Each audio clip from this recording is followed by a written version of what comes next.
লজ্জা লজ্জা লজ্জা, আবারও এক বাঙালি প্রাণ হারালো। সুখেন মাহাতো আমার নাম, ছেলের নাম সুখেন মাহাতো।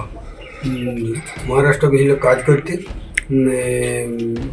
ওখানে কাজ করতে যাই মানে খুন হয়ে গেছে।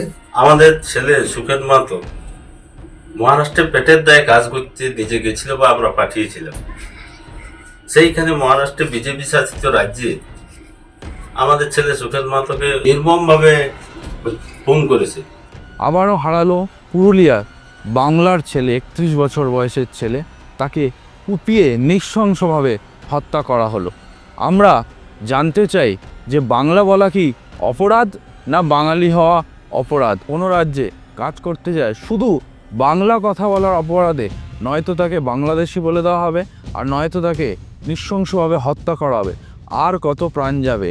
এই পরিবারের পাশে আজকে আমাদের সর্বভারতীয় সাধারণ সম্পাদক, আমাদের নেতা অভিষেক বন্দ্যোপাধ্যায় তাদের পাশে গিয়ে দাঁড়িয়েছেন, তাদের কাঁধে কাঁধ মিলিয়েছেন এবং তাদের পরিবারকে বলেছেন যে এই অন্যায়ের বিরুদ্ধে তিনি শাস্তি দাবি করছেন। আইনতভাবে যতদূর যাওয়ার ততদূর তিনি যাবেন।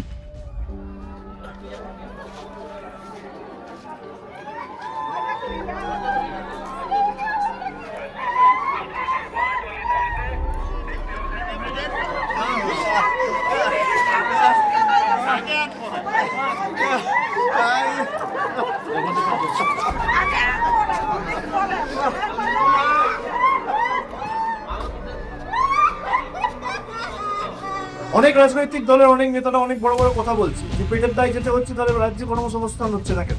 ভারতবর্ষে গত 14 বছরে 3.5 কোটি ভারতীয় দেশ ছেড়ে চলে গেছে, অন্য দেশে পেটের দায় কাজ করছে। তাহলে তাদের ব্যর্থতাও তো এখানে কেন্দ্রে যে রাজনৈতিক দল ক্ষমতায় রয়েছে তার। কি অনুরোধ করবো, পুরুলিয়া জেলায় বিজেপির সাংসদ রয়েছে, মহারাষ্ট্রের সরকার বিজেপি।